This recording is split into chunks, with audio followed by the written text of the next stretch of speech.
What up, everybody? I'm your host, JP, and this is my co-host, Josh. Hey, everyone. Welcome back to another episode of the Film Bros Podcast.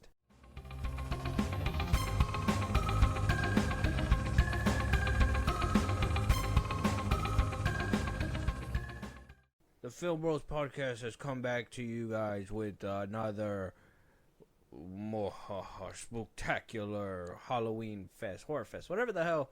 Oh, I forgot. We don't have a professional name for it yet. Yeah. But, we're here in the month of Halloween. It's October. We're having a good time. We're doing spooky shit. I've been watching tons of scary movies. Yeah. Tons of scary movies. Mm-hmm. Yeah. Not just the ones that we have been doing for our podcast and for episodes, but I've been watching a lot of newer movies. A lot more, yeah. A lot more horror stuff. Do you got any horror put-ons before we get into our topic? Not really. Not more than the ones that I've already seen. I feel like I'm rewatching the Saw movies and all that stuff. So, not really. I guess my yearly favorites. If you haven't seen Insidious or Sinister or anything like that, check those ones out. Okay.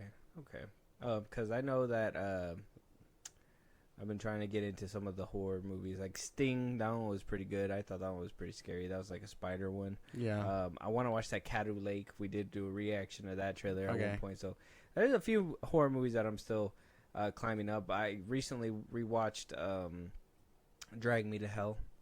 Just for Sam Raimi purposes. I was like, what? Let me try this again. And I'm just like, man, he just does campy horror movies. No wonder I like 2013's Evil Dead a little bit better.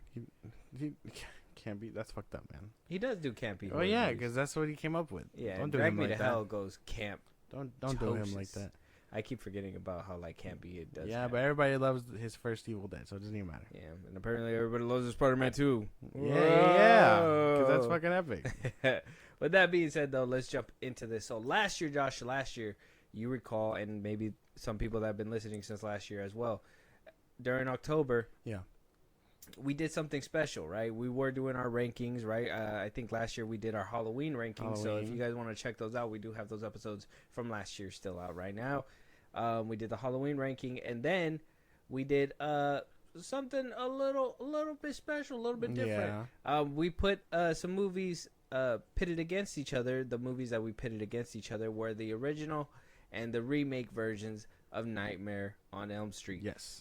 We do have an episode ranking that franchise out right now, so you guys can go listen to right now. But today we're doing the same concept. We're going to be doing an OG versus the remake today. Yes. I'm excited about this one. I was able to pick this one. I forgot who picked out last year's. I forgot. I think that was me. Yeah, I think you said. I think it was a big thing because you wanted to do Halloween, and I was like, okay, but if we're doing Halloween, then we got to do Nightmare on Elm Street. Right.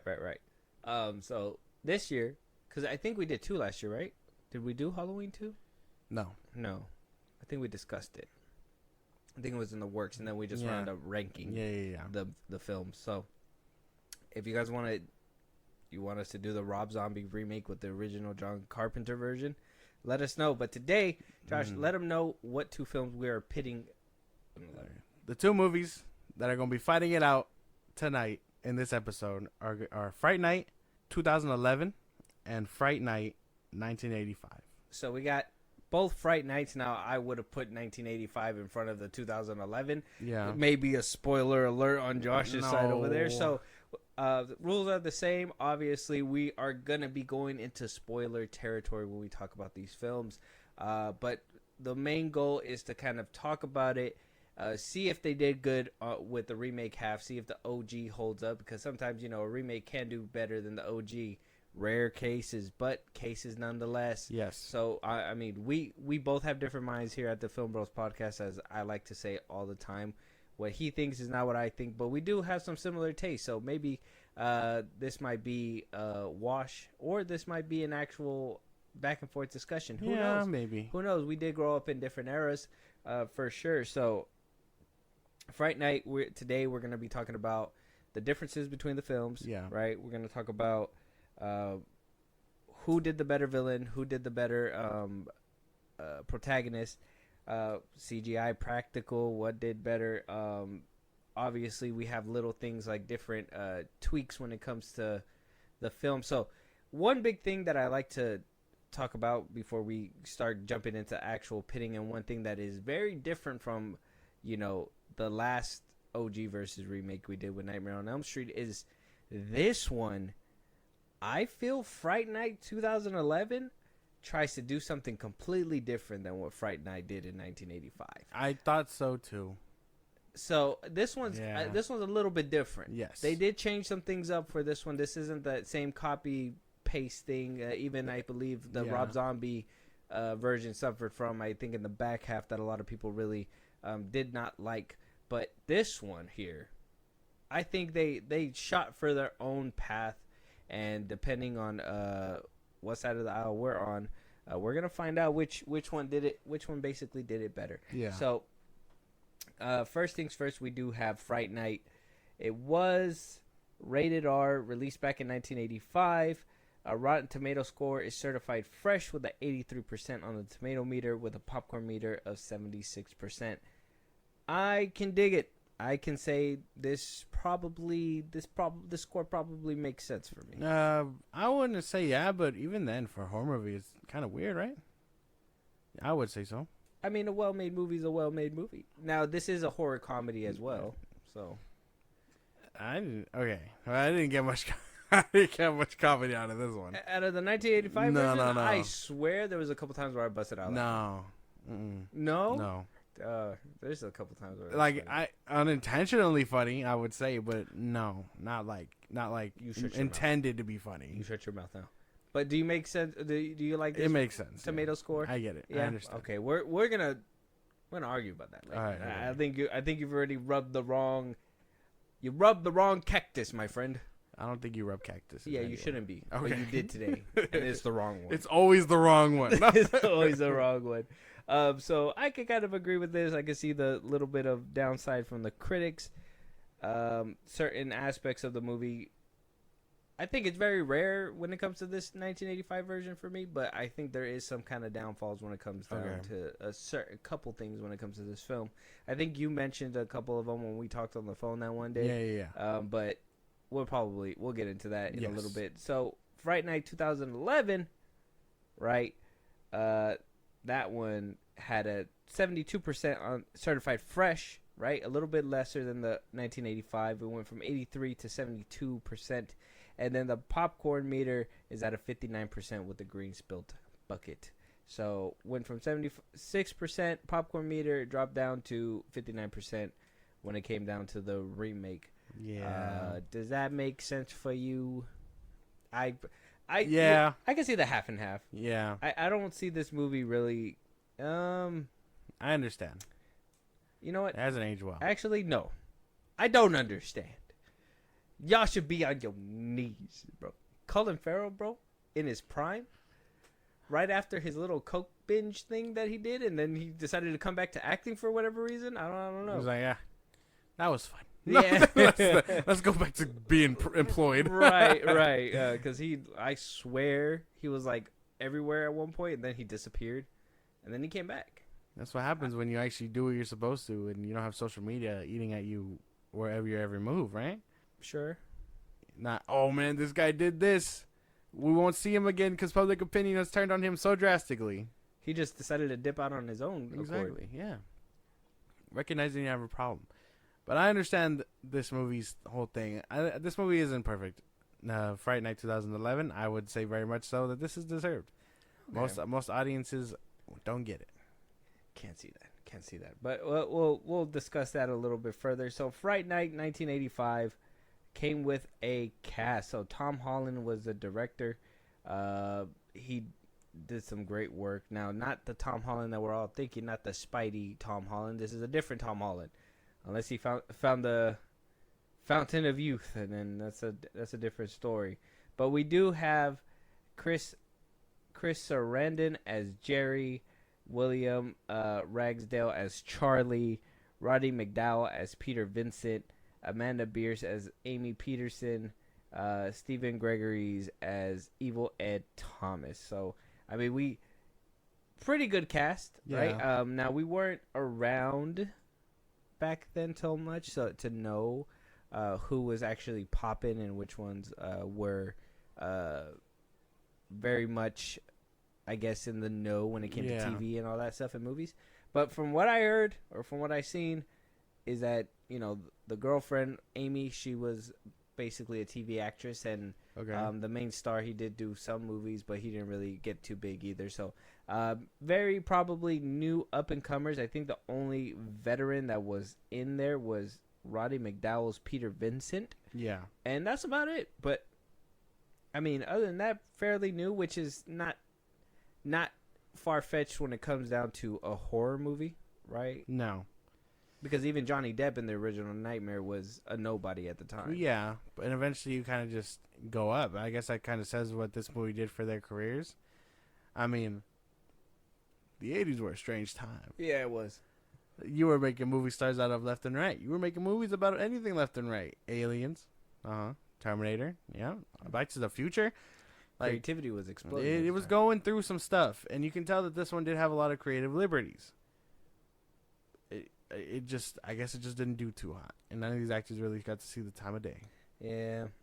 It was kind of I feel like this one was a sleeper, and it would have capitalized off its sequel if a lot of the stuff behind the scenes didn't happen. I did do a little bit of research into it, and I guess they wanted a cash grab, and Tom Holland wasn't about that, so he said, I didn't want to be a part of it. And only a couple of people came back for the sequel, but not really too much. So they didn't get to capitalize off the hotness that it was when it first came out. He ended up doing like Child's Play and stuff like that, so he's okay. He's fine. Yeah, he did what he had to do. The rest of the cast, I don't know. Yeah, I don't know. We'll have to wait and see about that one. In the Fright Night 2011 version, directed by Greg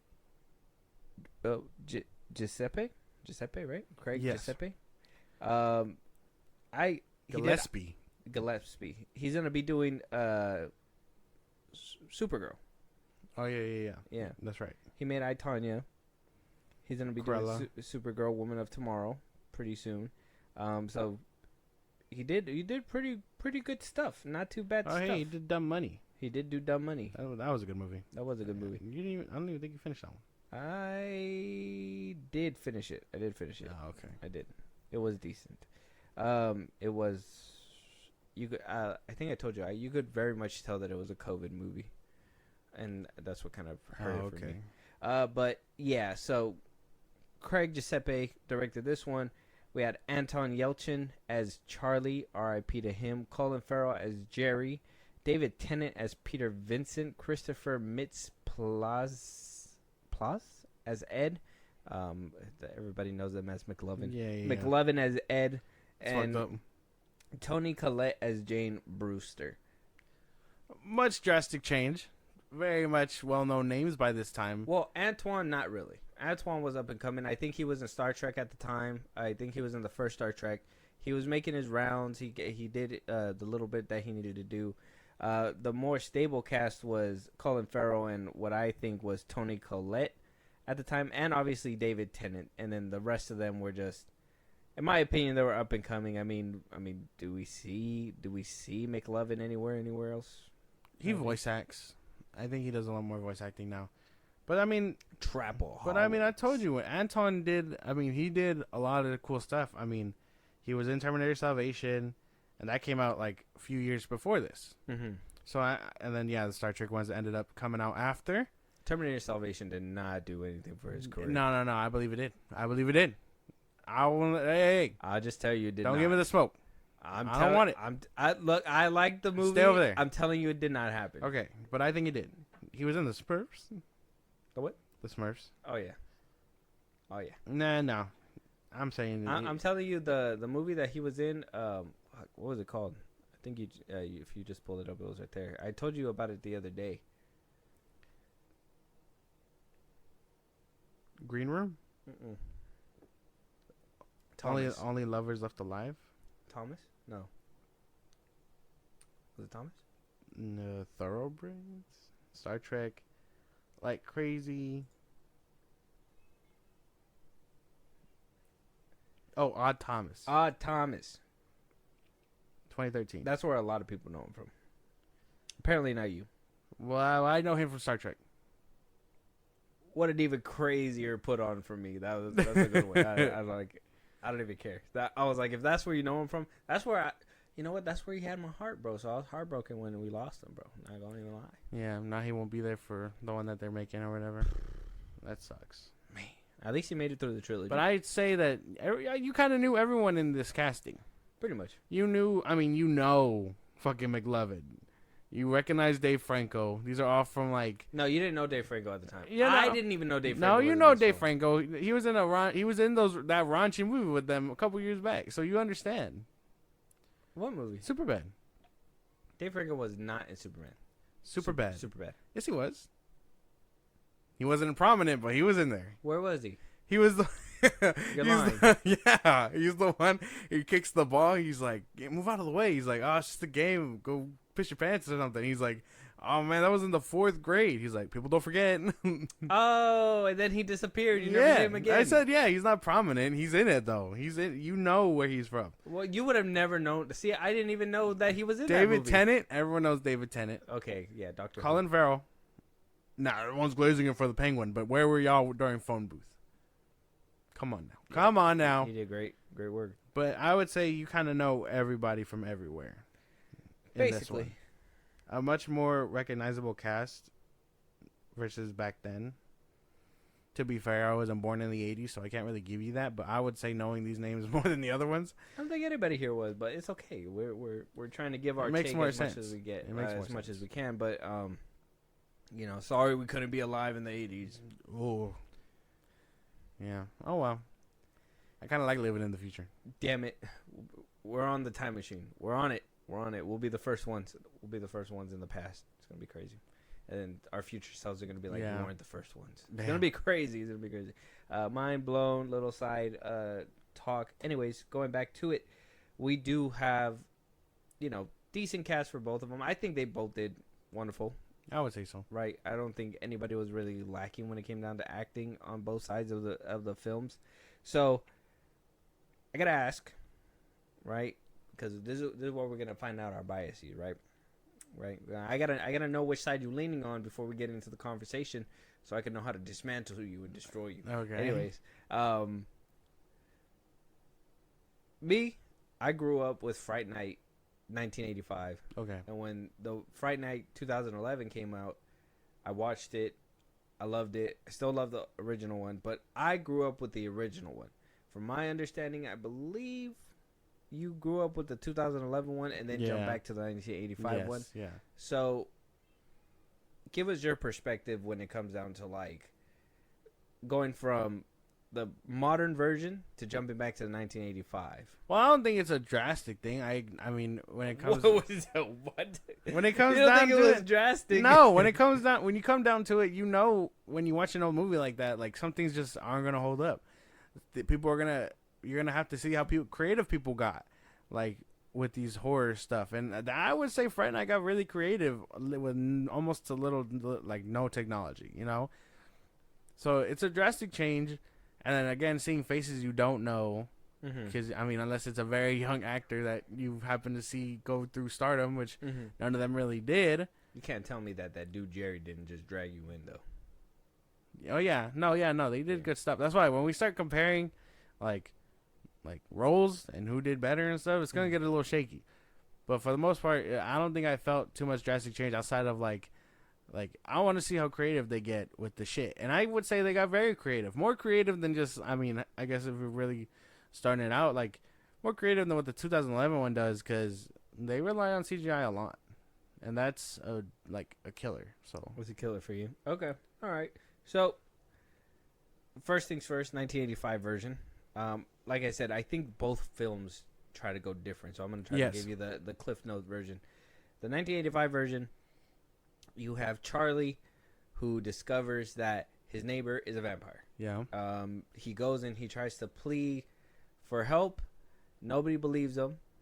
He was given the option to drop it and live or die, basically. Uh-huh. And he chose the opposite route. He goes and tries a little bit more. But Jerry, the vampire, the neighbor, is way too good of a charmer. He has the Riz, the 1985 Riz, okay? And so he was able to, talk up these hot, lonely moms and these women and do whatever he has to do. basically makes it to the very end where you have an epic battle between Charlie and his fate versus the vampire, ultimately leading into Jerry's demise. And beautifully done. So as basically the way that one goes. Now the 2011 version, kind of similar, different in some parts. Yeah. So Charlie finds out that his neighbor is a vampire, not from him looking and wanting to do the right thing, because I think the 1985 version, does it to look out for the women and stuff. Yeah. Charlie seems to be outgrown. They kind of make it a point to show you like he's outgrown some certain aspects. He's in high school. He wants to be more cooler. He does find out that his neighbor is a vampire, and in the 1985 version, that vampire just wanted to kind of be left alone. And in the 2011 version, Colin Farrell's vampire kind of wants to scorch earth and just replenish ranks and basically start a war. What it seems like, very, very much higher stakes. And so you don't get the seduction that you get in the 1985 version. You get more of a direct cat and mouse chase, where I believe the 1985 version kind of built to that. So you kind of get a cat and mouse chase between Jerry and Charlie. By the end of it, they do have the showdown like regular. Yeah. And one of them walked out victorious, one of them didn't. So, like I said, they did choose different paths. There is a few different paths that we're going to discuss with this one. That's why I think this one's going to be a little bit more interesting than what we did last year when it came down to the Nightmare on Elm Street films. First things first, we'll talk about the plot and the differences between the two. Okay. Like I said, we'll first talk about the way Charlie found out. Charlie found out in the 1985 version because, like I said, he looked across the way. He saw that his neighbors were in trouble. Yes. Or the girl that was in there. He heard her scream. Freaked out. And then as time goes on, you see that he sees women go into the house and that faces show up on the TV. So he genuinely wants to help these people and do what he can. Nobody believes him.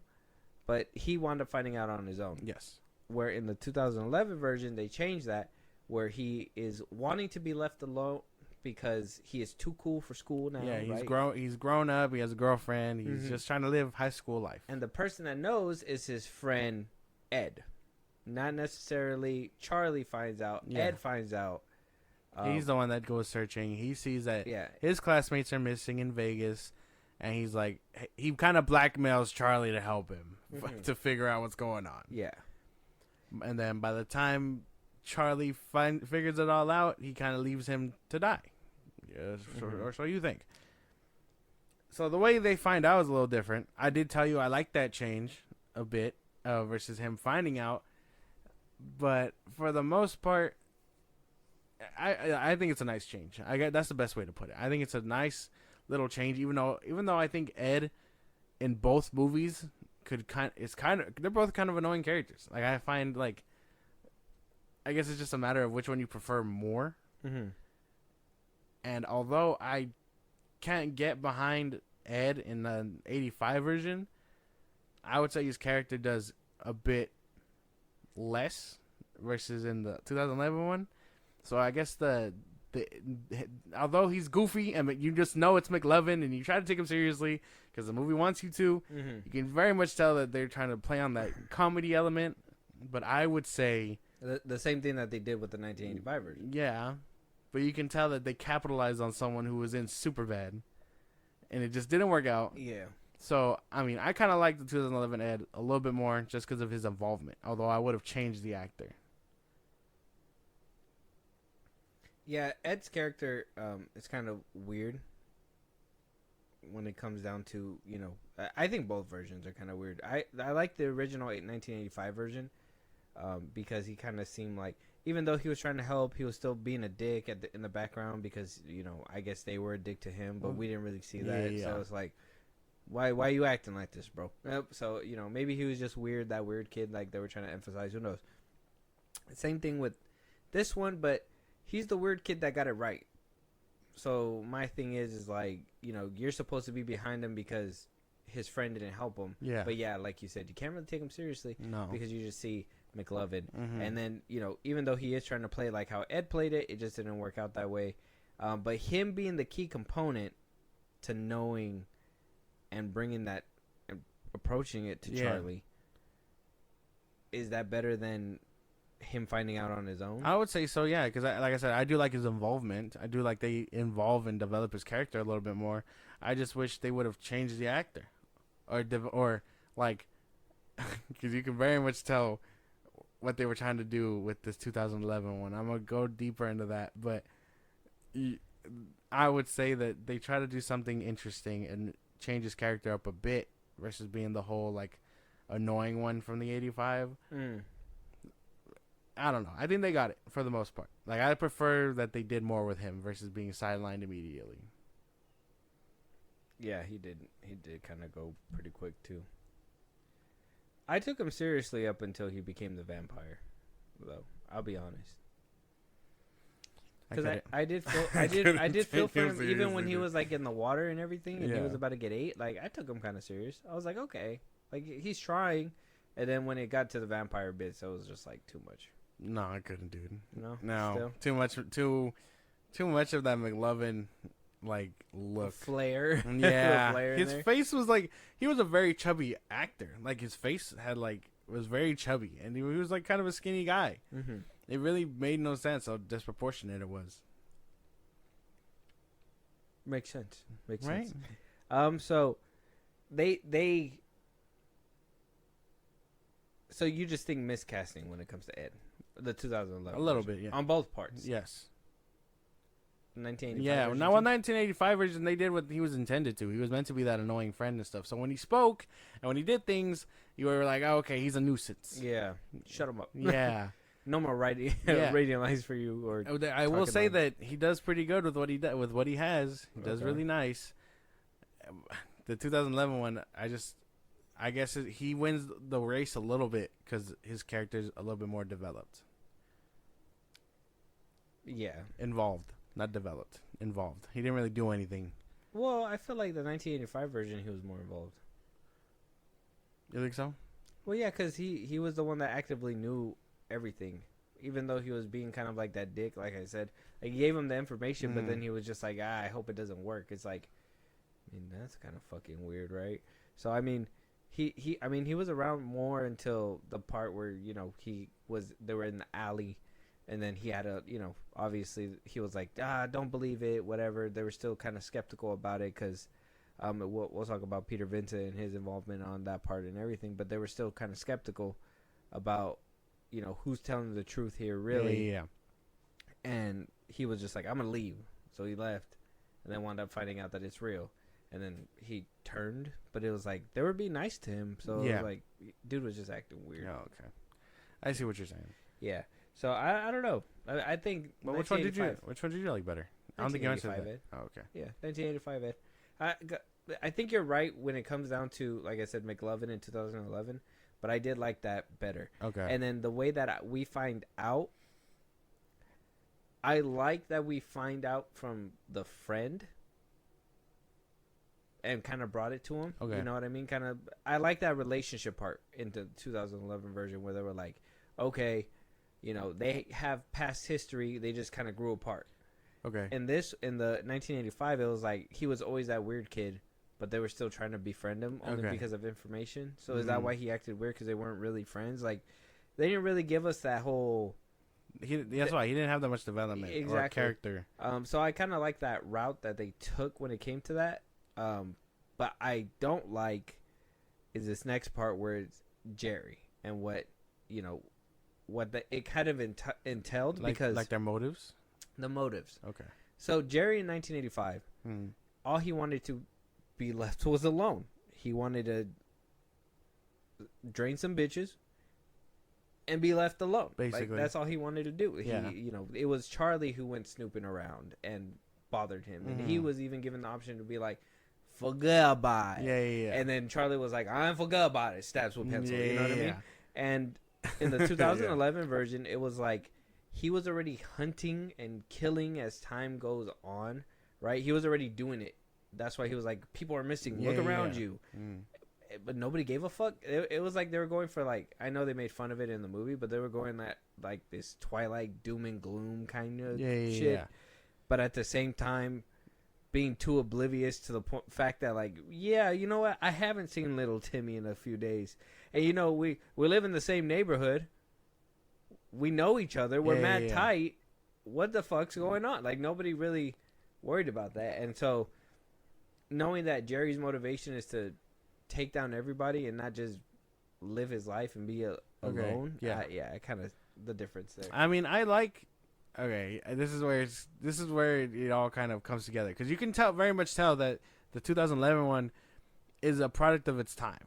It got caught up in the remakes of horror movies and all that stuff. You know, you had Freddy, you had Jason going through it, you had the Texas Chainsaw Massacre going through it.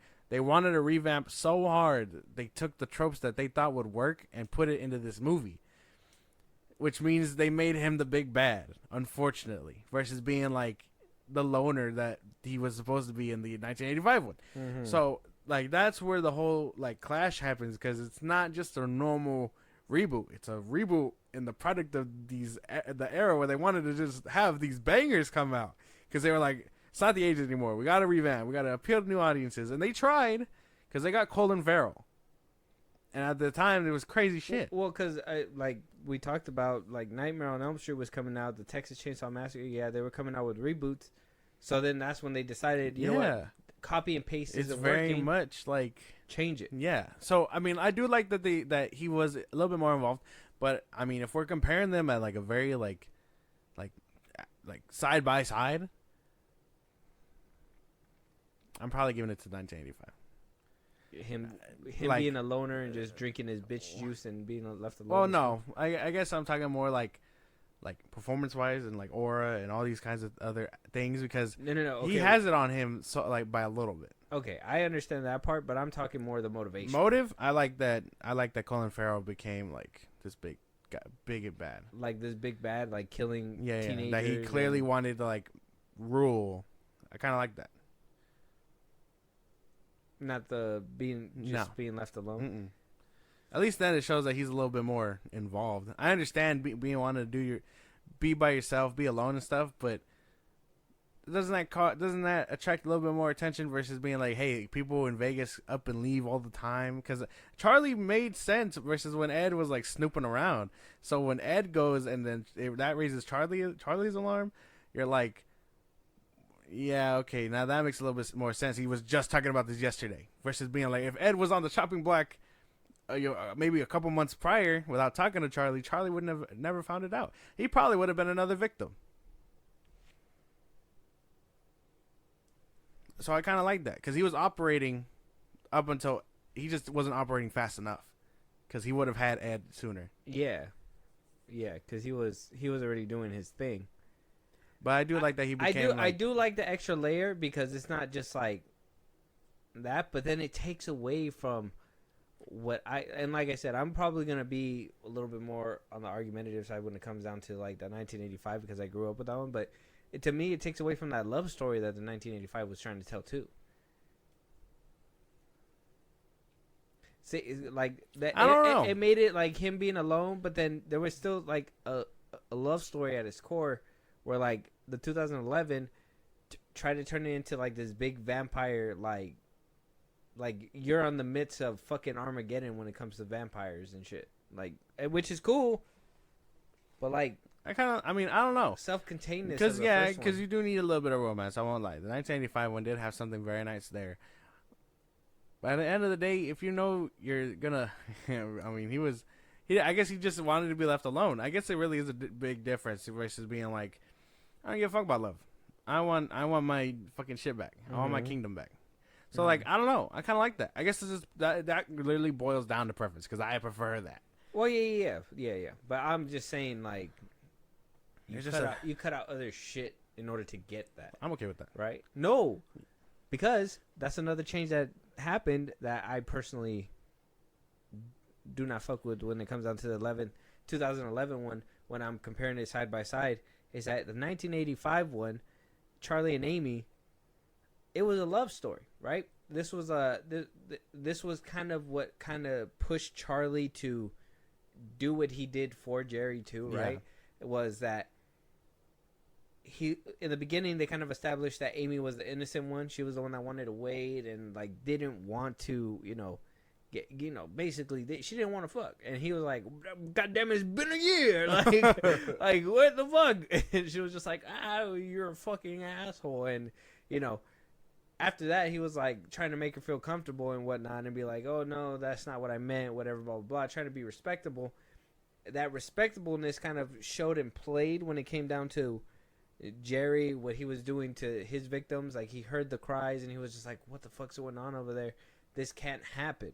So it kind of played that, it kind of showed that lover boy side where it was like, okay, well, in a way, I know a lot of people nowadays be like, "Oh, he was just white knighting it, bro." It's like, yeah, he had chivalry. That's what people in these movies do. They save the fucking day. The white knighting, that whole we're not like we're not like whatever these podcasts out here are, but like that, those kinds of things, they happen in movies. That's just what it comes down to. So someone has to act. He wanted to save her, so that played into it. And then in the 2011 one, it was opposite, right? It was like she wants to bang, and this guy's just distracted. Yeah, like she's down for it, and he's just like, yeah, well, vampires. You see, it's like, well. It kind of takes away from all that, that love stuff. So by the end of it, when they try to pay it off with love, it's like, well, it just doesn't hit right like the original, because the original that you felt the fucking. It doesn't. That scream in his voice, bro. That shit hurt when they were in the club, bro. That shit was crazy. Yeah. He's like, Amy. Yeah. It's a little. I would have too. It's a little different because again, this movie is in a weird era. And who would have thought, that the 2000s would have produced crazier and more sex-driven horror movies than the 80s? Who would have thought? I don't know. Maybe that's just another reason. I felt like this movie was like sex-driven. No, but when it comes to that, it's more like, oh, women want men just as much as men want women. Well, I get that, and they could have played something nice off of that one. No, well, yeah, they tried, and they just didn't work. With Charlie being modest and all that stuff, no, they call him a pansy for that. Yeah. Versus if it's a woman being like, "No, I want to wait," then it's like, "Oh, well, now he's just a sex crazed dog." So, like, I don't know, you can't really win with that kind of narrative. You can. 1985 did it better. No, well, okay. I guess if you're comparing like love story, yeah. Yeah. There wasn't, because I don't think they had any real connection either. No, they didn't. It was just more like it's high school stuff. They go back, yeah. They just went back to Puce. You saw them in high school, and a little bit more than you saw them in the 1985 one. And then she went on for the ride. She was there for the ride.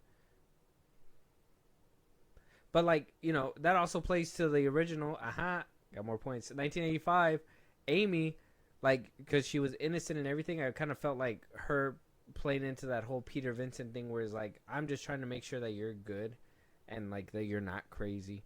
Where this one, it was like, do you hear yourself? And then boom, vampires are after us. It's like, oh, so there wasn't really any friction. It was just more like all right, we're all going for the ride now. Basically, because it sets everything up to ramp up for them to fight and stuff. Yeah. Another 2000 problem. But yeah, I guess if you're talking love story and connection between characters, 1985 one does have it. So, did you care for the absence of the love story? No, okay. Not really. It's there and it's fun and it's necessary, but I think in this one they were really trying to go for more of that rack up bodies as best you can. People aren't here for any of that. They're here to see vampires doing vampire shit and Colin Farrell.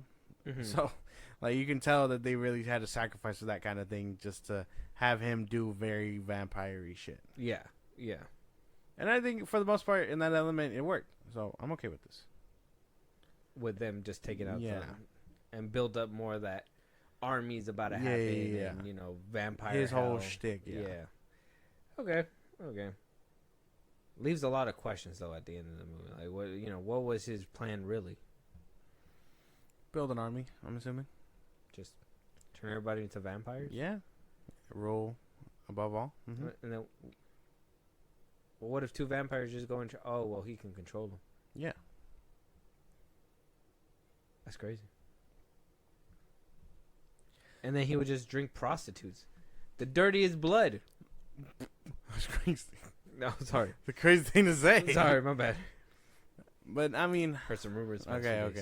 But where are we at? So Jerry, let's talk about Peter Vincent and his changes. So in the original 1985 one, right?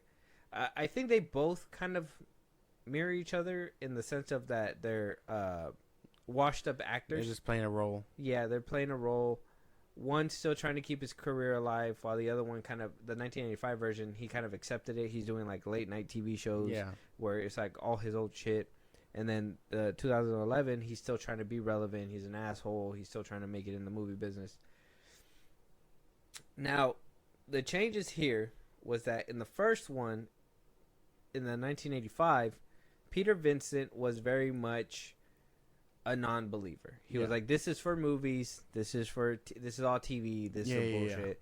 Yeah. And, you know, even to the point that it played to the plot where Amy was trying to prove that, you know, he wasn't a vampire. Jerry wasn't a vampire. So they brewed up a whole plan where Peter Vincent still thought Charlie was crazy when he went and approached him and was like, okay, well, you know, call up Jerry, tell him that he'll just drink tap water, whatever. Next thing you know, he's walking out. Boom, he looks at the mirror.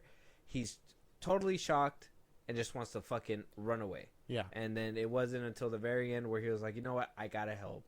And he wound up helping out of the goodness of his heart, I guess. Where the 2011 version basically happened was he had his parents captured by vampires and slaughtered back when he was a kid, and he was like, this whole TV show thing has always been a facade, and I've always just wanted my moment for this to happen, but it just never came up, and that's why he's a coward and whatnot. And now that it's actually here, he had a little bit of, like, I guess you can just call it stage fright, no pun intended. So they, you know, by the end of it, he's like, I'm gonna go get this guy, because what if he was the one that killed my parents? And it turned out Colin Farrell was the one that killed his parents. And so I kind of like that, though. Maybe I'm a little bit biased because it is, what's his name? David Tennant. Yeah. But I do like... He did play him a little bit better. Yeah. I will say he did play a better. I liked that whole tie-in. It all kind of ties back into Jerry. I kind of like that. I don't mind that too much. And the fact that he wasn't just... Although, yes, it is just him on a TV screen and all that stuff. He's actively a diva now, which is kind of a reflection of what Hollywood stars were like in 2011. Mm-hmm. Like, these kinds of people. So it was a very much exaggerated portrayal on, you know, real life stuff. I kind of like that.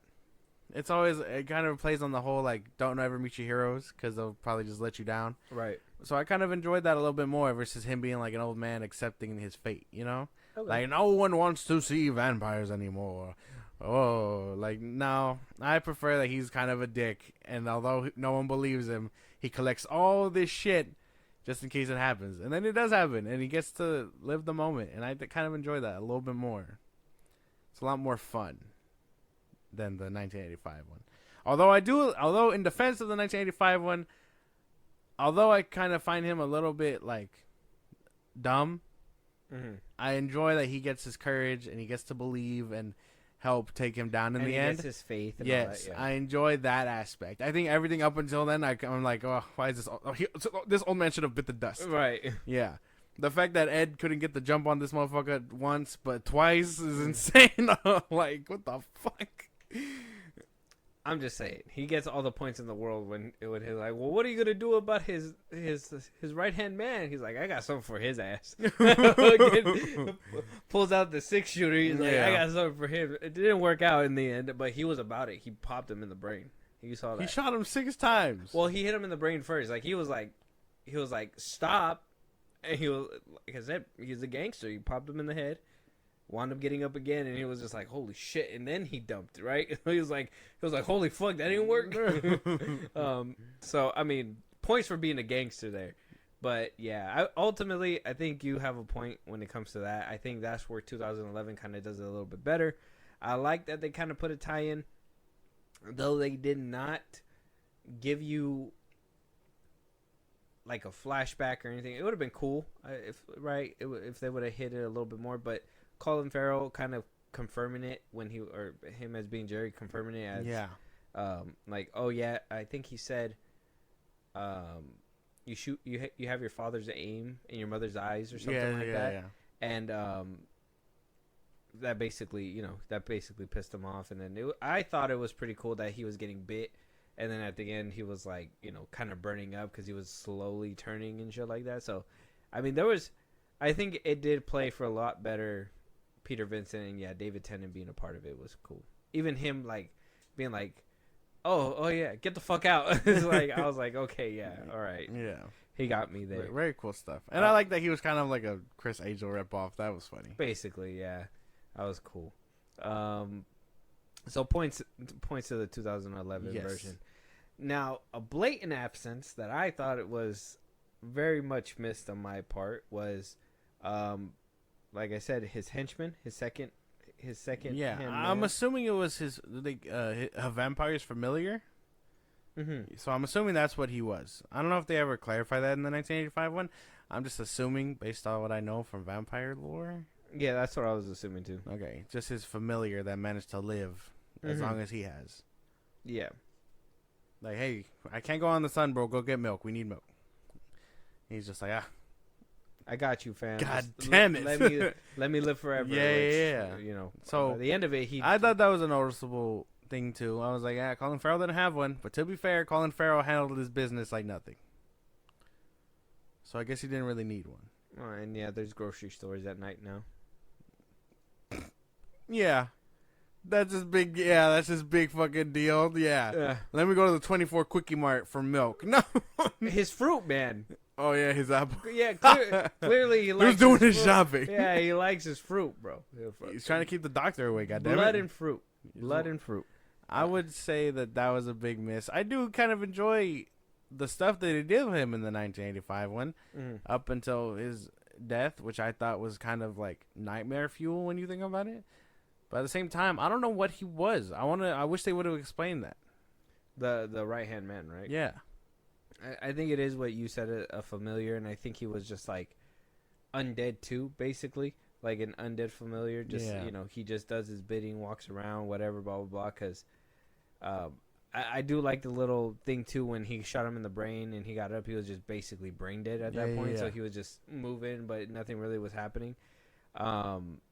My thing was when we saw the skull where the bullet hole was, but we don't care about that. No one cares about any of that. Bro, that was me though. I was like, man, it would have been so cool if there was a bullet hole there because that would have made continuity way better. But whatever, just slide a skull across the floor. That whole scene, the 1985 one. That's what I'm talking about. The 1985 one did have some nice scenes. They worked with what they had.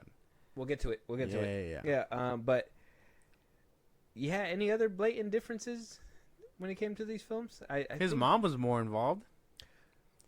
Yeah, for a little bit. Charlie's mom. She didn't go down like a floozy. No. Not like the 1985 one. Yeah, no. Yeah. Real horny mom over here. Fucking invites that guy over real quick. I know. At least in the 2011, he was able to keep him back at the beer. When he was like, "Oh, can I help you with that?" He was like, "No." And he told his mom, and then his mom rode for him. Nah, the 1985, she was just trying to get her rocks off. Yeah. She was just like, I always thought that she was weird. I was like, what the fuck? Yeah, she was selling him down the river. Bitch, are you trying to get us killed? That's why Homeboy was able to get up in there in the first place. I was like, fuck. Homeboy nailed all the windows but his mother's. I think that's the other like blatant change. But I kind of enjoyed that too because it's like, you should be wanting to save your mom versus. Oh, his dinner's in the oven. Like, no. Get the fuck out of here, bro. I did like that they kind of kept her away. After she basically played her part. Because she invited him in, and that was it. So, and then she was basically gone after that. But she basically invited him in because she was being a fucking floozy. That's what she was doing. Yeah. She was like, I've been single for so long, son. It's like, Mom, stop. You know. I don't even know all that. You're gonna get me killed now.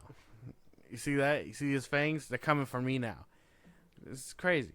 So I mean, that was another good change that I thought because she saves him, right? She saves Charlie when he's fighting him in the middle of the street. Oh, she's the one that stabs him. Yep, with the sign. The sign, yes, the post sign. So I thought that was a nice little change. And then she's bedridden for the rest of the movie. Yeah, which is fine. She saved her son. She deserves to rest now. Yeah. And I think the actress that played her too, amazing. Yeah, watch her in Hereditary. Yeah, I was gonna say that's the mom in Hereditary. Yeah. So I think she does really good. I'm trying to think if there's another change. I think that's it, right? I think that's about it. All the drastic ones, anyway. I know if you watch, you're obviously gonna figure it out, but I guess another big one is that Ed didn't turn into a werewolf. That shit was weird. You know what? I started figuring it out because this is what I like about the movie too. And I was thinking about it because after you told me, I was like, I wonder why he did turn into a werewolf. And I was thinking about it, and I was like, oh, but they're going off the old horror tropes, right? Like garlic crosses. They were doing all that stuff where it was like, you know, he can't go inside of houses without being invited, yada yada yada. It's not like Twilight. He still had to be invited in, man. That's not fair. Not at Edward. He just walked in. He went through her window.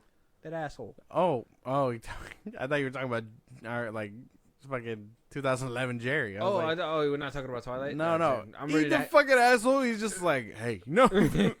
Yeah, in the 2011 version and in the 1985 version, they both had the tropes there. Yeah. So in the 1985 version, at least when he turned into a werewolf, I thought, you know how they say, you know, creatures of the night. Yeah.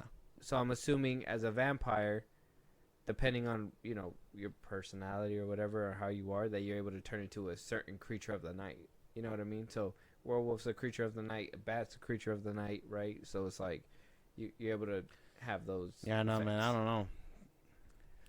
That's the way I feels like reaching. No, I don't know. Just a little bit, but yeah. I don't know. I wish they would have explained that. I'm trying to connect it. Yeah. I wish they would have explained that a little bit. Let me ask you: did you like the tropes?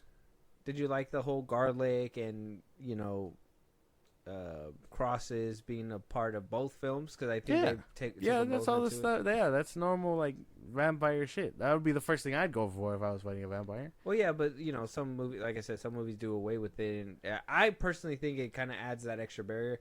Though they kind of in the 1985 one, they kind of let him in right really quick. Jerry in the 2011 one was like, "What house?" Right? He just dug that shit up and was like, what house do I need an invitation for? And so I don't know. I kind of like the old tropes being used. It causes for creative scenes, I guess. Yeah, but it was also creative that he decided, who needs a house when you're outside? Right, exactly. So it's like, I thought that one with nature. Like, I don't know. I would say that was just random as fuck. Although I do like that scene for the most part. Kind of random. So okay. All right. So, I guess we're turning it over to kind of getting around to the end here. So, CGI and practical, right? That was a couple of things that I put practical in there because the 1985 one does quite a bit of stuff. It has a lot of practicality there. I mean, it does have a little bit of CGI in there, a little bit of stop motion. You could tell that scene where like he turns from a human to a bat and flies, and you know, silly goofy shit. It was cool. And then you also have the 2011 version that opts for what looks like to be full CGI. Yes. Yeah, even down to the faces. I think when they turn into a vampire in the 1985, prosthetics. Yeah. All colored eyes, whatever. Very nice stuff. In a couple of years, they do the Lost Boys, which I think that came out in 1987. Really, my best vampire film ever. But like they really use that in that film too, and I'm just like amazing. But this one really ups it and does it till 10. So 1985 one looks really good practically, where I didn't hate the 2011 opting for CGI. It's just they did it too much. Way too much. That's how I feel. I would have preferred if they got a little creative, had a little bit more practical blood, practical fangs at least. But I know they really wanted to change it up for Colin Farrell to look, ugly. So because oh man, this handsome vampire is wreaking havoc. What does he really look like? And then they tried, and it kind of works out. But at the same time, you're like, this would have killed if you were creative a little bit. This is why I kind of like the effects in the 1985 one because unlimited. This is what we said in the Nightmare one. Very limited time, so they had to get creative, and they really did. Like some of these scenes looked, although very old and dated. Obviously, it's the fucking 80s. But that's massive. Creative. Yeah. Like you got to give them points for making the attempt with what they had. Like and even, it even looks the bat, nice for the movie. The bat biting the bone and everything like that was nice. Yeah, and they really play on that whole thing in the movie, and they do their best to make it look and feel like homie is like on your ass about it. Like I said, that whole wolf scene, I would say I like it up until he smacks in the chandelier. Like that shit was crazy. And then he starts transforming. Ed in the 1985 when he transforms, and they take their time, and you can hear him wheezing and screaming in pain and stuff. Creative shit. Very creative. I enjoyed that. I like the transformation out of a werewolf. You know how you always see them transform into a werewolf? Yeah. Like, transforming out of a werewolf. That shit looks like it hurts. That shit was crazy. And homie had a whole wooden stake in his heart. That shit looked like it hurt. Not his heart. Oh. I missed the heart. It was his chest. Yeah. Or whatever. He was hurt. You could very much tell he was fucking hurt. So I enjoyed that. I even enjoyed the scene where homie started melting. I didn't understand it, but I thought that shit was nice. It looked cool. It did look cool. And then the fact that Peter Vincent and Charlie were just watching that motherfucker melt and were just like horrified at what they were seeing. Yeah, they're like, oh god, but we can't move away. Like, Jesus. Like, hold on, man. I want to see where this goes. He's like, sir, I'm trying to gain my faith here, but you're making it very hard. I don't see it all now. Charlie, you don't understand. I'm going to live the rest of my years in fear. I'm an old man. I got nothing going on. Peter Vincent. I'm going to think about this in my lonely times. Peter Vincent was struggling in 1985. Yeah. Let's just say his character was struggling in 1985. So, I mean, I enjoyed that they made the attempt with the practical effects. I mean, when they did the teeth and stuff and Ed gets burned, like that picture you just showed up, like that looks cool as fuck. Yeah. They did their best. And the 2011 one, project of its time, because that CGI just doesn't age well. Well, obviously, in 1985 is not going to age well, but it's still... No, it's 2011. Oh, 2011. Yeah. Oh, yeah, no. That's not going to age well at all. That's... In a few years, it's going to look as bad as, like, Episode 1 of Star Wars. Yeah. Yeah. Unfortunately. I did watch it, and I was like, this is nice, but then even the scenes where, like, it's dark. You can hardly see anything. You know what I mean? That's true. Very cloudy. Very cloudy. And then, yeah, I like the CGI, the practicality. I liked it was fun. The scene where they get creative when he's like flying as a bat and they use a camera to kind of like show the POV from up there and then kind of like shrink him and stuff. Nice work. Very fun stuff. Nice work. And even with the CGI, we didn't really see Colin Farrell as a bat either. No, he just had that ugly mug.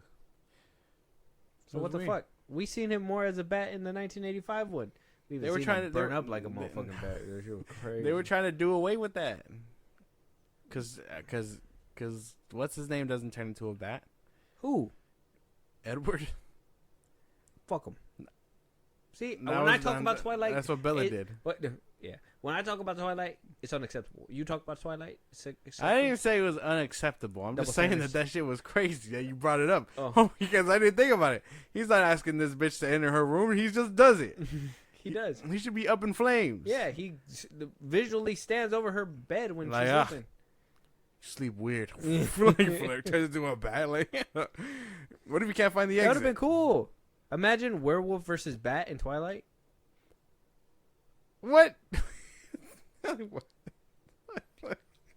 You don't think they had a chance? No, I wouldn't have a chance. What do you mean? That doesn't work. Why? What if they like scratch him? No. With the bat claws. They're gonna take his wing off, man. If they're fast enough. No. I just think that shit's kind of crazy. Fun. In a nice way. But they were trying to do all that. That's why they went with Colin Farrell, I'm pretty sure. That shit was crazy to see. Oh, yeah, I'm pretty sure that's why they went with Colin Farrell, though, because they were like, he's handsome, he's attractive, bitches love Twilight. Like, I'm pretty sure that's what they were going for. Well, nah, they just wanted a suave Jerry, kind of like what they did, which I think you brought up a point, is that between them, the way that they played their Jerrys, so one was very, like, charismatic. Like, he just kind of oozed aura, in my opinion. He wanted to be your neighbor. The 1985 one, right? Like, that one was really nice. And then you have Colin Farrell, where it was, like, not as oozing of aura. I don't know. I thought it was weird, though, because, okay, like you said, the 1985 one wants to be left alone, and he just wants to do his stuff. So, of course, he's going to say hi. He's going to do all these neighborly things, but he's not going to stick out too much. No, you never see him. That's right, because he wants to do his thing. Mm-hmm. Colin Farrell is quite literally the opposite. It just clicked. He's quite literally the opposite. Because it's like, oh, he's this nice guy. He's handsome. He does all these things to try and get into people's homes and do what they want. Now he's sticking out too much like a sore thumb. And it's like, well, now he can't stay hidden because it's like, well, now he's weird. Mm-hmm. So that's why when the mom was like, oh, I never see him. Like, his trash is always on my fucking thing. Why do we see him next? Talking to the mom. Being friends with her. Because he doesn't want to be inconspicuous and raise alarms by being like, oh, no one even comes out of that house. That's true. Yeah, that's true. So they try to play on those two different things. And, like, that's why Colin Farrell can play that. Because it very much looked like that. There was no reason to fear this man until it was too late. Yeah. With the other one, you very much feared him because he had that, like, weird aura. Like, I'm telling you, like, every time he was on screen, I felt like he just wanted to be left alone. He wanted to just do his thing. He was very much a threat. Mm-hmm. Colin Farrell looked like a too much of a nice guy, and then that's what he used to like reel you in. Okay, I get that. Okay, so Colin Farrell basically was that the butterfly, like, or I guess the flower to attract butterflies. Yeah. Like anything that you needed him to be, he wanted to be that, to be in your face, and then ultimately put you in his army. He's quite literally he's perfect. So what's wrong with him? Mm-hmm. And then so in the 1985 one, this Jerry was more like, bro, just stay the fuck out of my way. I just want to have my drinks, bro. Yeah. I want my fruit and my drinks in my sleep. I'm not trying to be friends with anybody. I just want to live how I'm supposed to. Yeah, by myself. Yes. Alone. Mm-hmm. And then and he would have been. Now you disturb me. I'm gonna freak your bitch. Yeah, quite literally. But what do you call it? That's why. Like up until Charlie starts sticking his nose where it's not supposed to be. That's when he's like, okay, now I gotta do stuff I don't want to do. You know what I mean? Yeah. So, no, very, very two differences in those Jerrys alone. But the one, like, if you're watching a horror movie and you really want that presence, you'd go for the 85 one just for that Jerry. And those 80s vibes alone. Shout out to the fucking 80 synths, the fucking smooth jazz shit, the fucking club music. Oh, yeah. Dude, that shit was tough. That's one thing, music-wise, that I gotta give to the 80s was they gave you that feeling of love, that feeling of, like, helplessness, that scariness, the little, like, build-up. The soundtrack had you. In the 2011, it was your standard stuff. Yeah. You know, boom, paps, whatever the fuck. Yeah, your, like, pop music, rock music, whatever they fuck. At the very end, if you're having girl problems, I feel bad for you, son. Yeah. I was like, yeah. Sit down with some scotch. This is the life. Right. Jay-Z got nothing on this version. But that's what I mean. I thought it was a nice little, like, touch for the 1985 one. Because, again, this is very much a thing of, like, one is very much clearly meant to be a horror movie, and the other one is meant to be, like, probably an action movie with vampires. Like, it was supposed to build up to something, like, crazy. Yes. I'm trying to remember, did it leave off on a cliffhanger? I feel like the 1985 did. With Ed laughing at the end. And kind of claiming that he didn't die. And then I don't think the 2011 one did. It was just done. Yeah. Like, oh, we saved the day. Mm-hmm.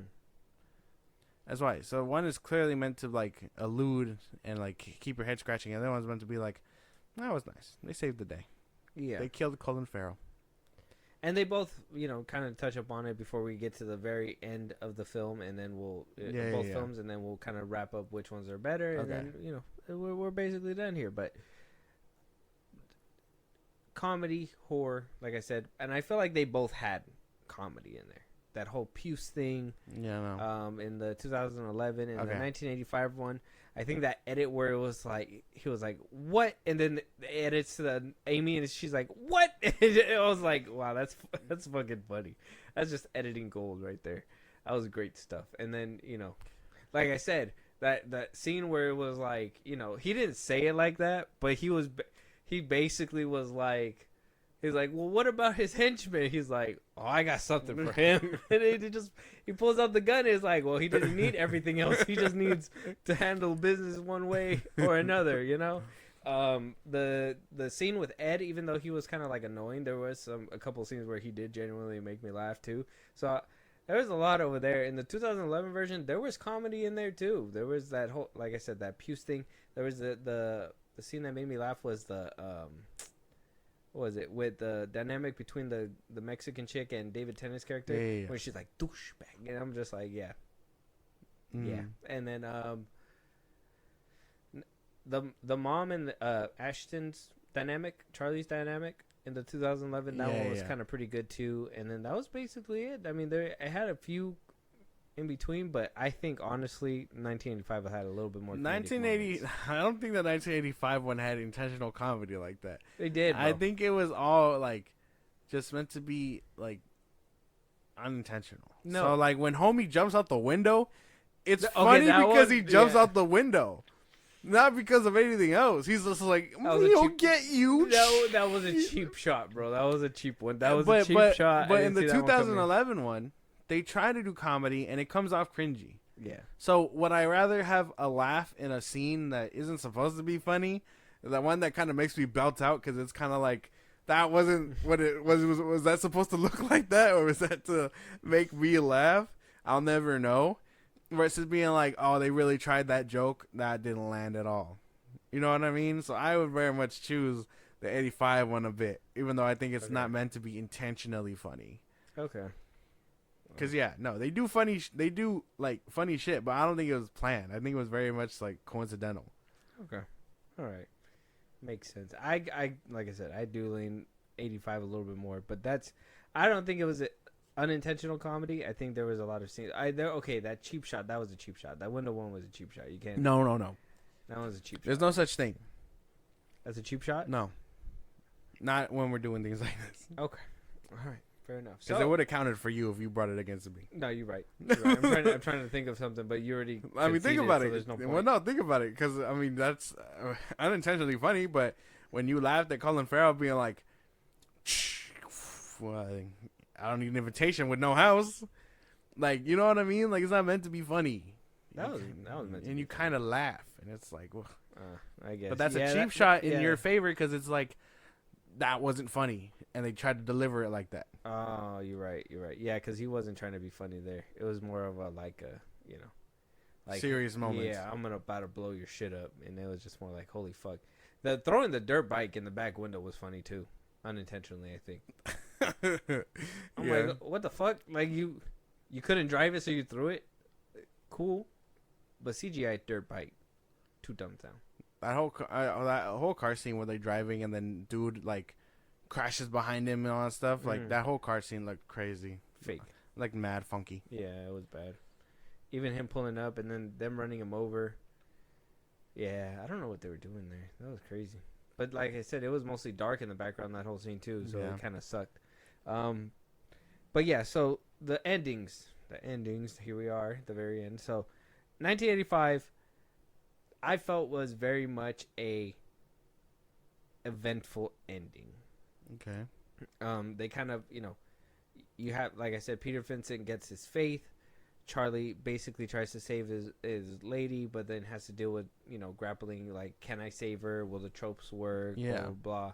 He has to fight Jerry, which up until that point, he basically turned everybody against him until not really.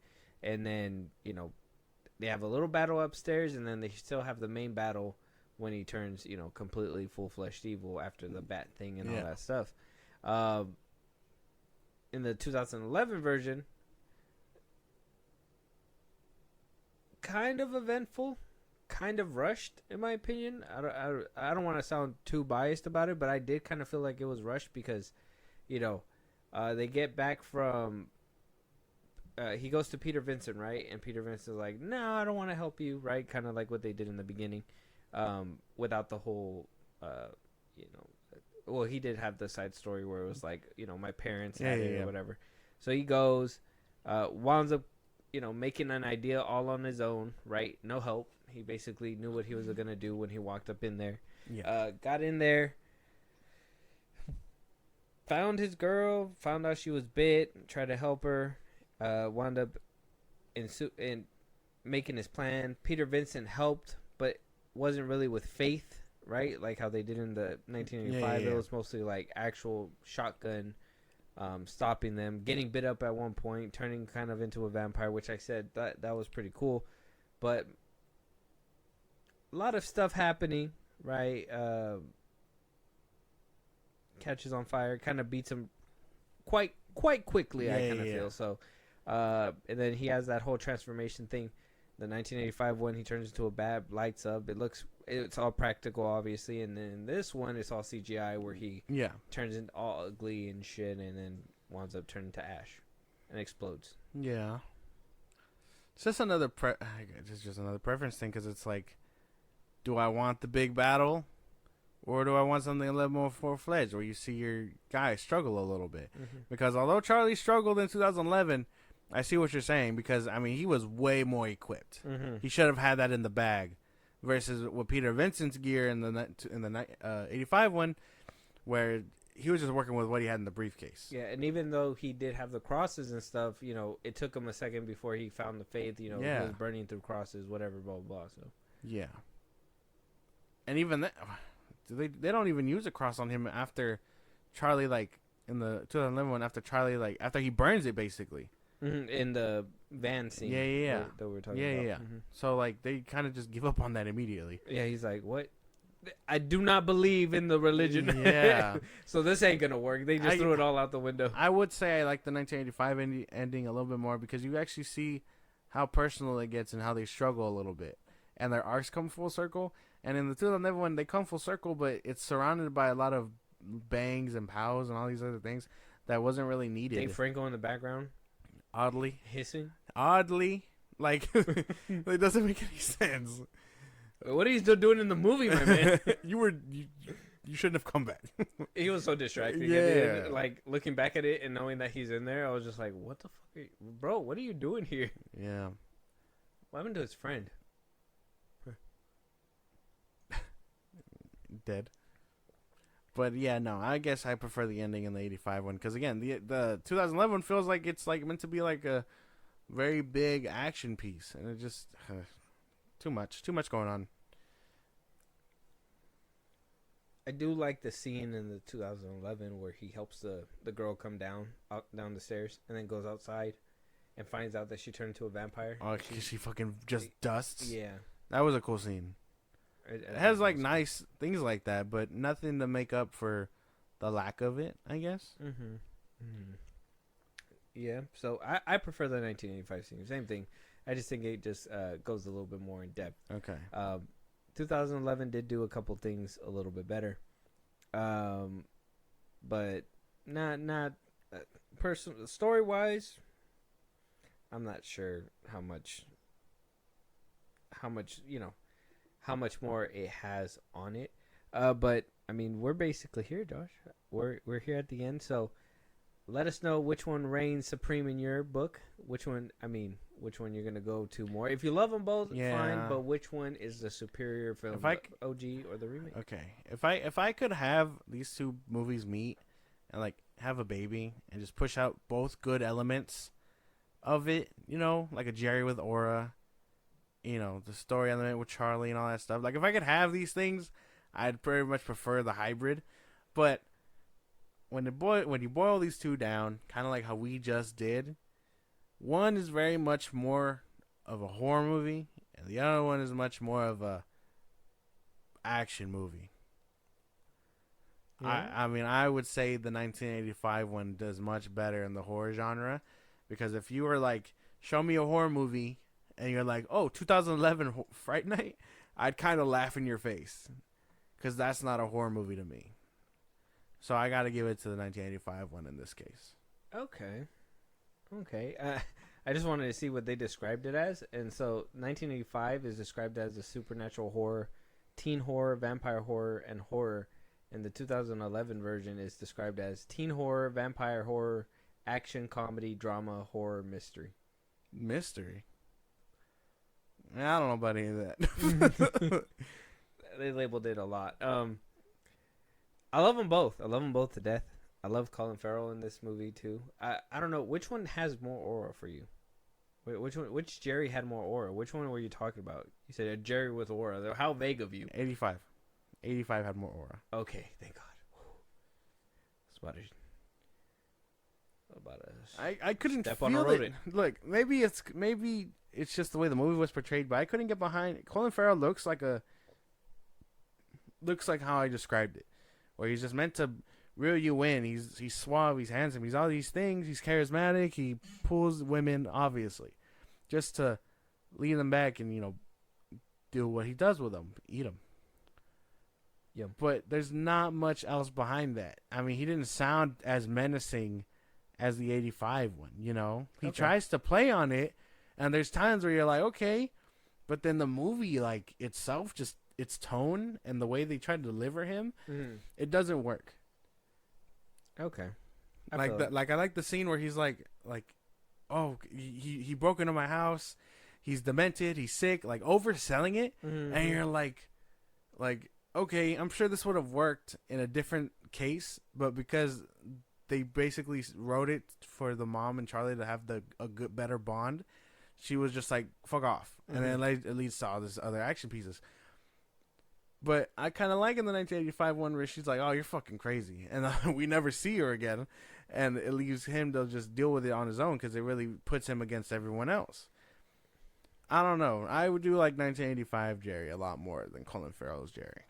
The way I look at both of these movies is, one, the 1985 one for me is a horror movie where he wants to keep his identity a secret. He wants to be left alone. He doesn't want to be picked on.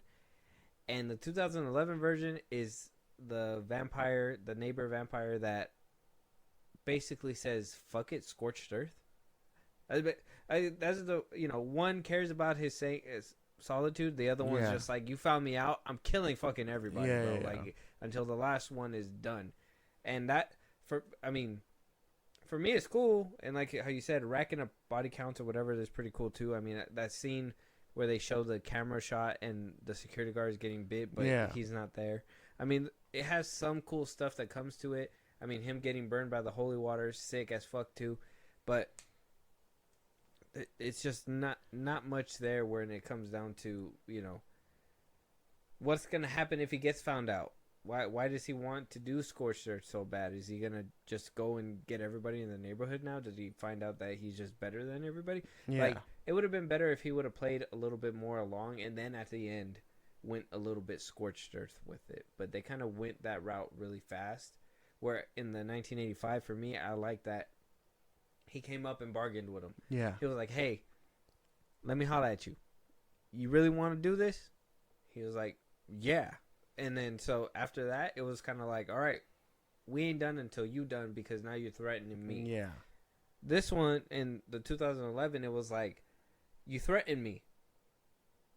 I'm gonna fuck you up. I'm fucking everybody up. Yeah, well, yeah, because I mean, technically they were all meant to be dinner first, and then Ed just started snooping. That's what I mean. If he would have done in this story, if he would have done in Ed a little bit more before he came to an old friend who probably wouldn't have believed him in the first place and blackmailed him, Charlie would have ended up on the chopping block way sooner. Exactly. So I'm gonna give it to the 1985 one for me. I think that was always obvious since the beginning. But there's one key scene out of both movies that makes me love the 1985 one a lot more, and that's the scene in the club. They both have scenes in the club One seems like he's, Jerry's putting his full, basically vampire mode into gear, basically showing you the charisma, basically what you're supposed to see in the 2011 version, where he's attracting you in and all that stuff. You see that in motion in a crazy scene. The music hits just right. Everything just feels good. Okay. Like I said, if I would have left her, but I would have been like, well, I mean, damn, bro, like, why like that? When I seen the 2011 version, you're just like, this is just a douchebag. He's just a fucking asshole. This man's a fucking asshole. And then you're just like, well, I can't even feel for that girl either, because even though you could, I think you could feel a little bit more for Amy because you could tell she was innocent, where this one was just like, maybe that whole switch, between the chase and the chaser was the problem from the jump, and that's what made the scene terrible, or not as good as the 1985. Because I could watch them both. I like them both, but 1985 got to take that. Okay. Only from that scene alone. I think that was a beautiful mate. Okay. Yeah, I get what you're saying, because that was a pretty nice scene. Not bad. I always figured as much. You were writing for the 1985 one a little bit too hard. All right. Okay. It is what it is. You can't beat a classic sometimes. Yeah, no. It felt, I don't know, man. It kind of felt like you were a little biased from the jump, man. No.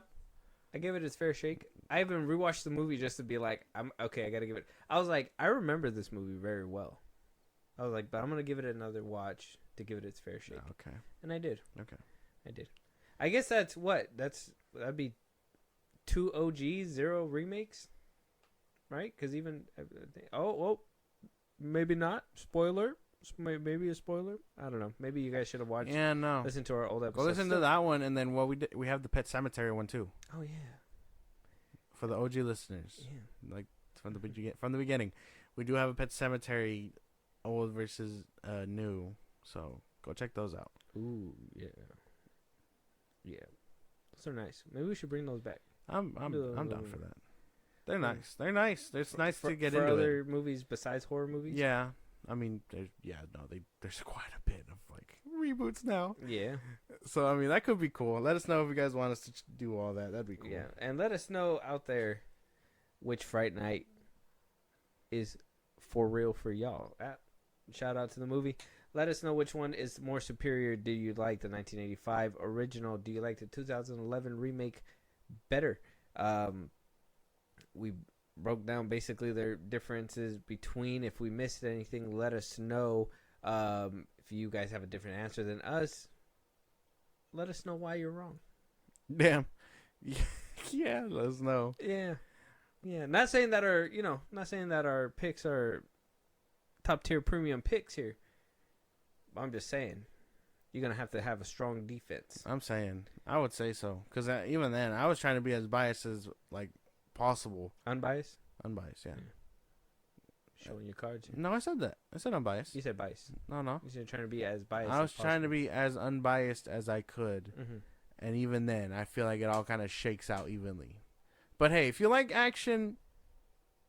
like and vampires and all that extra shit, blood you can ride for the 2011 one. That's nothing crazy. It's still fun. Still a fun trip. Just, I don't know, man. I don't know. Let us know what you guys think. Another horror one in the bag. Yes. Look, we're almost at the end of Halloween. And then we bring out the Christmas bells. Yeah. Make sure you guys are watching more Halloween films. Let us know if there's any Halloween films that we should be checking out, any spooky films, supernatural films, any movies you guys want to hear reviews on. Even after October, we can do some horror movies, but we'll do a good chunk of these older films for October. But we'll do a lot more OGs and remakes too, if that's what you guys are looking for as well. Let us know at the socials that Josh is going to give you guys. Go ahead. Twitter, TikTok, Instagram at Film Buzz Podcast. We post our episodes right up. You can hit us up there for any news or movies you want us to cover. Buzzsprout, links in the socials I just gave you. It's like a Patreon. You subscribe, you help the show grow. We greatly appreciate it. Listen to us any rich podcast at Film Buzz Podcast. Be part of the conversation. Twitch at Film Buzz Podcast. We go live every Saturday now. You don't want to miss it. It's a good time. And when it's all said and done, you can subscribe to our YouTube at Film Bros Podcast. And with that being said, we'll talk to you guys on the next one. Talk to you guys later.